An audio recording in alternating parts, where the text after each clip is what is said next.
Welcome to the last part of my K-swap guide in a Honda Fit or CRV or in a motor Honda. Okay, so let's get this over with. Okay, this series has been going on for so long, but I wanted to cover the most of details. Okay, so that swap can be made easy.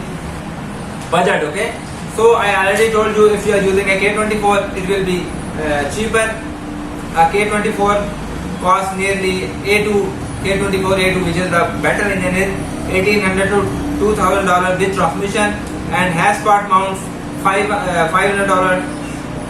mounts $700, the XL $500, Flash Pro $500. Okay, then ECU and wiring which you order $200, cable, shifter cable like $150, oxygen sensor. I recommend you use the new one. Okay, the K21. You can use your Fit or CRV, but usually when you are adapting the swap, the car is already old. Okay, very much mileage, so I recommend use the new oxygen sensor. So that all someone nearly $3,800 to $4,000. Rest is the labor. Okay, the labor varies in different countries. For example, in my country the labor is very cheap. This car was at a workshop like 3 to 4 days and just costed $120. Okay, the labor. So it depends on your country. Okay. And also if you want to put the new parts like new clutch and new headers, okay, the intake, the cam, valve train, etc., oil pump, that will be costly. That's depend on you. Okay, but the minimum budget for a K24 is like $4,000 to $4,500, and for a K20 alone is like $4,000. So you can say it will be like nearly $7,000 to $8,000. Okay, and you can sell your old engine and batteries. Okay, if you are about the hybrid like mine, that batteries sell very good, but sell them within a 1 month. Okay, because after 1 month these lithium ion batteries drastically lose their life. Okay, and before attempting this swap, when you shut down your car for the last time, okay, make sure the batteries are full. Okay, the IMA hybrid batteries. Okay, that will extend their life nearly maybe 2 months. Okay, so then is after checks. Okay, you have put the engine in, and before starting, of course, you will be adding the oil. The Honda recommend fully synthetic 5W30. Okay, and in summer I usually use the 5W40 because both are the turbo and there is a lot of heat. Okay, then the new spark plug, usually 7 heat range is enough. If you are putting like 400 horsepower, then you will use the heat 8 range plugs. Then are the clutch adjustment. This is very important because now the engine you have is different, so make sure the clutch adjustment is again done properly. Okay, the clutch pedal adjustment. Then the valve lash. Okay, that the K20s or K24 have 0.0232, 0.025 on intake side, and on exhaust side it is 0.028 to 0.030. And I recommend changing the first oil very early. Okay, because the engine is old, usually there is a lot of gunk in it, and you can use any type of engine flush. Okay, on the first start. And for the coolant, you will use the Honda Type 2 coolant. Okay, which has blue line. This has 50% antifreeze and 50% water. Okay, and for the transmission, if you are using that manual transmission with and without LSD, then this simple Honda MTF will suffice. And if the transmission has LSD in it, then you will use MTF, which is newer. Okay, I will show you in the picture. So that's covered that.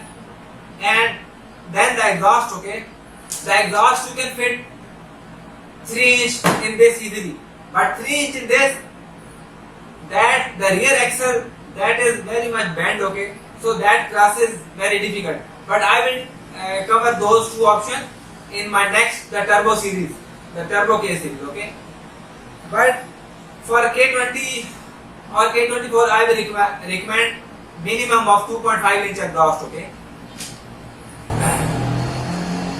that is the drivability. But before, let's discuss the weight distribution. Before that, the weight of CRV is usually 2600 pounds and this is usually 2500 pounds. And after the swap, And this difference between automatic, okay, the CVT is usually 50 to 60 pounds heavier, okay. Similarly in the fit, but after the swap, usually the hybrid car will lose 100 pounds because hybrid batteries alone usually cost 70 pounds, okay. So that depends. The K20s are usually lighter, the K24s are slightly heavier. So that depends upon which engine, but usually it is the same or less, okay, after the swap. So that's good. And weight distribution before is 60 front, 40 back, and after the swap this is 2%, 38 behind and 62 front. So that's not big of a difference, and that's better because now you need more weight on the front for the traction, okay. Then is the drivability, okay. This is very smooth, okay, after the swap. Even passenger can't tell it this have a OEM engine aftermarket, but this has slightly vibration to it, okay, when idling, but when running they are smooth, okay. And CRZ is more stable because this is low car and this is the really not so aerodynamic, the fit. So at higher speed you will feel the air in that, but this is super stable, okay. So this is smooth and this is stable. And the mileage per gallon after the swap, usually the K20, usually the older engine, your L engine in the CRZ fit have 210 cc injector, but after the swap the K series have 310 cc injector. So the mileage will be slightly wrong. The car dash will be telling more mileage, okay. So I have calculated with the full tank, and when the tank got empty, the mileage is nearly 30 to 35 miles per gallon. So that's good when normal driving, but when you are driving hard it will be different. Then is the maintenance, okay. Maintenance usually same. You will change the oil usually on the 5000 turbo, the manual fluid on the 40 to 50,000, spark plug usually 80,000, and so it is same, almost like before, no extra cost. Even the K series have less requirement because aftermarket support is so much more for K series. So maintaining a K series nowadays is even cheaper than your L series, okay. And in drivability, another thing is the using of LST, okay. I have used 6-speed LST transmission, the Japanese Y2M3, and I am now using without LST 5-speed transmission, and I have found no difference when going straight. If you do a lot of circuit racing, the turns, then LST might help. Otherwise, no need for spending extra dollars for expensive LST. And in CRZ, there is very less wheel hop and torque steer. In Honda Fit, there is more wheel hop and torque steer, okay. And another thing is, you should use a tuning solution because without that, there will be no much purpose for this swap. And I am using Flash Pro in both cars, and you should disable few sensors. For example, A few guys were asking how to set up the map in the Flash Pro. Let me quickly tell you the basic setting. I have opened the Flash Pro or K-Tuner, and let's click on the new calibration, okay. After you have connected your Flash Pro to your OBD2 board and connected it to your laptop, okay, that's then when you click the new calibration, okay. So then you will select your car, whichever it is, whichever ECU you are using, not the car model, okay, the ECU. So mostly we are using the Civic Si, this one.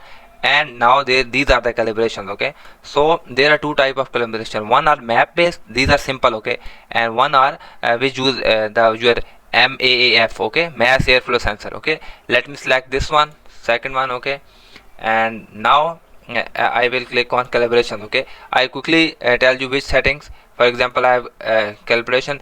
First of all, if you have 6-speed manual transmission, then you will select your gear ratios here, okay. If you have a 5-speed, then you will select this one, okay. So you look at that, it has omitted the 6 gear. So this is important, so that your speedometer will correctly work.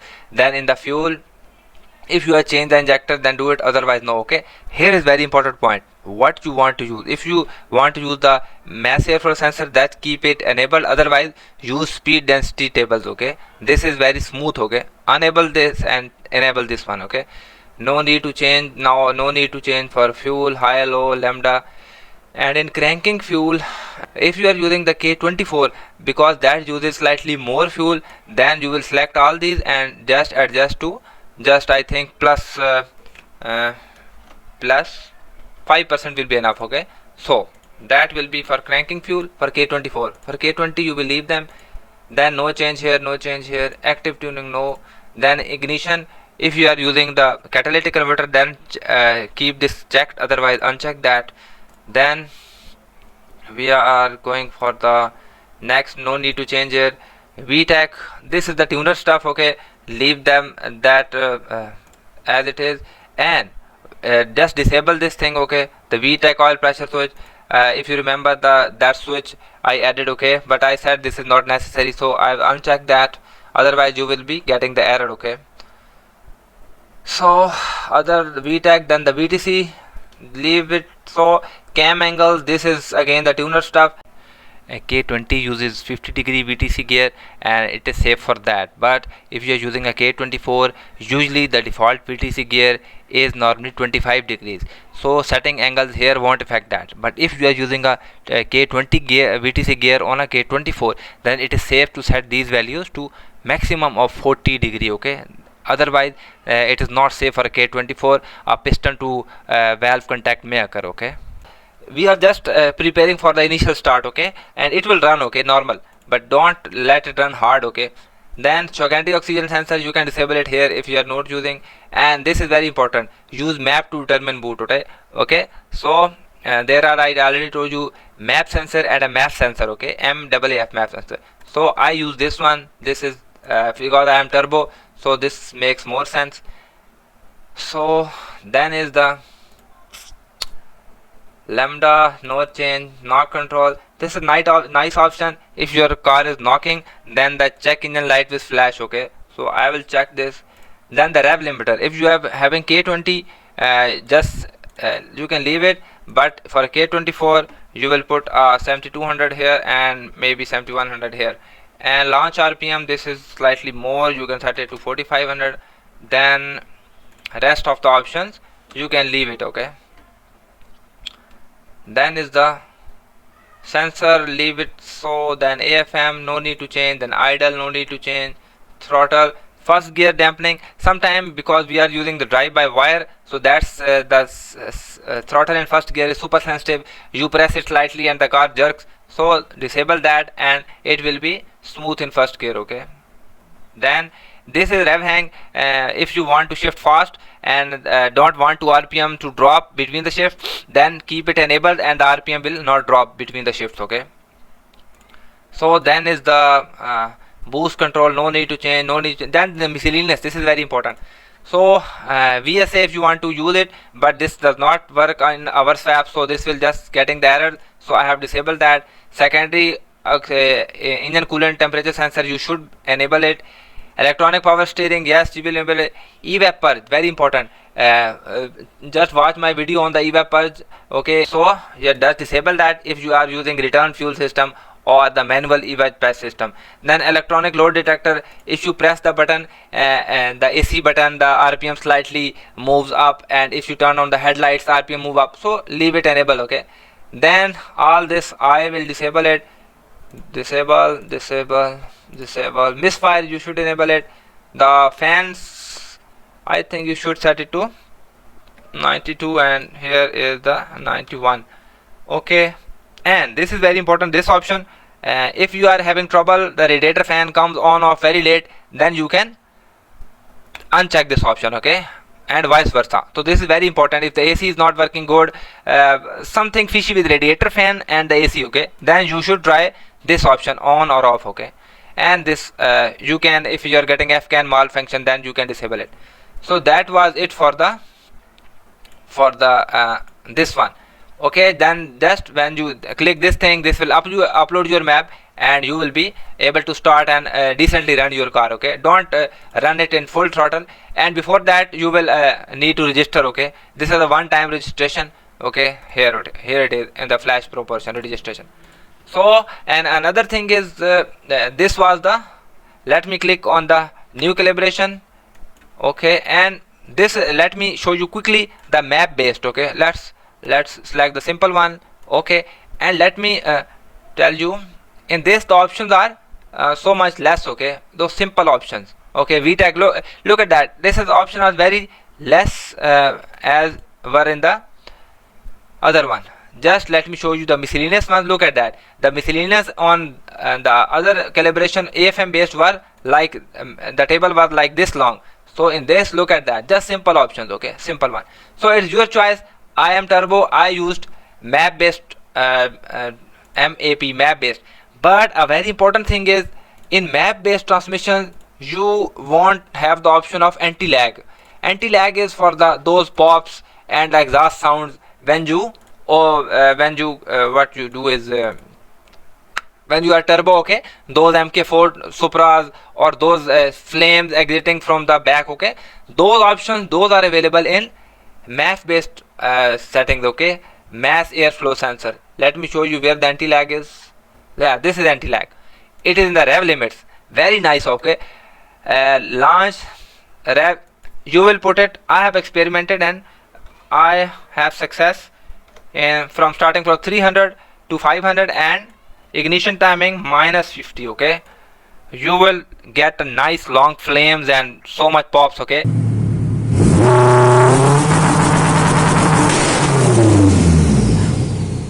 But remember, if you have catalytic converter or stock exhaust, then don't do it, this will blow your mufflers open, okay. You should have a straight type muffler, not a chambered, okay, for this option.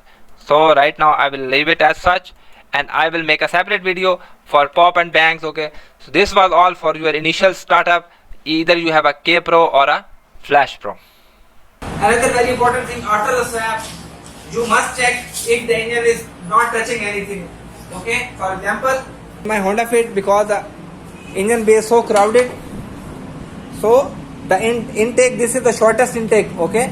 This is the RSX intake which has shortest runner. Still this was touching here, okay. So I slightly grounded my this thing, okay. So another thing, the exhaust is touching the rear sway bar, okay, that down thing below the rear sway bar. You should look at that, okay. If engine or exhaust is touching, you will feel more vibration, okay, inside the car will be not so smooth. So that covers my K series build in a Honda Fit or CRZ or a mono Honda. Hope you enjoyed it, and next series will be turboing these things, okay. And I will be not going into how the turbo works, how the wastegate works, how the blow valve works. I will be covering just what fits and what not fits, okay. I will be covering both the sidewinder kit, but this is more crowded, okay. So I will be covering also the rear mount kit, okay, because the aftermarket support for the K-Swap turbo of these cars is very less, okay. Similarly, right now it is using the sidewinder manifold, but next I am planning to go for the rear mount turbo, okay. So stay tuned for that. In the next series, that will be turboing these things, how the exhaust fits, how the fuel system will be upgraded, and these things, okay, the aftermarkets, okay, the clutch upgrade, etc, that hardcore stuff, okay. So stay tuned for that and hope you like the video. Subscribe and take care. Bye bye.